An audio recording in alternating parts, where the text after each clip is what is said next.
I'll now give the floor to Mr. Carr. Thank you, Chairman. Commissioner, a former British Prime Minister, Harold Wilson, once famously quipped that a week is a long time in politics.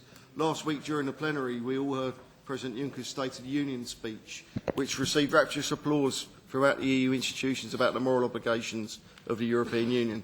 However, within days we've witnessed how Member States don't necessarily share the practical application of those ideals of the EU institutions, not least with the UTAF and Chancellor Merkel in Germany, and of course we know about the Hungarian approach. What I find more astonishing is how when I and my party suggested such an approach, we were roundly criticised. It seems that such comments can only be acceptable depending on who makes them.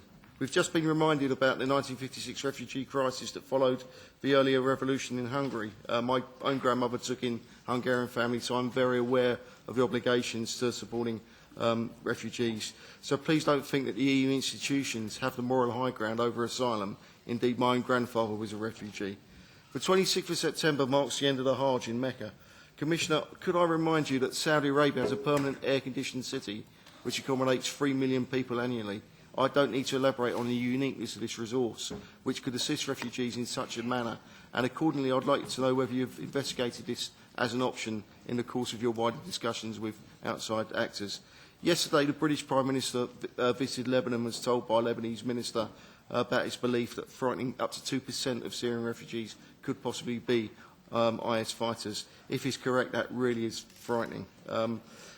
We've heard the Archbishop of Canterbury raise the plight of Syrian Christian refugees who are too frightened for their own safety to enter refugee camps. I'd like to know what you're doing with the UNHCR to actually highlight Ms. that. Over, you speak now the double time. Thank you, Alan.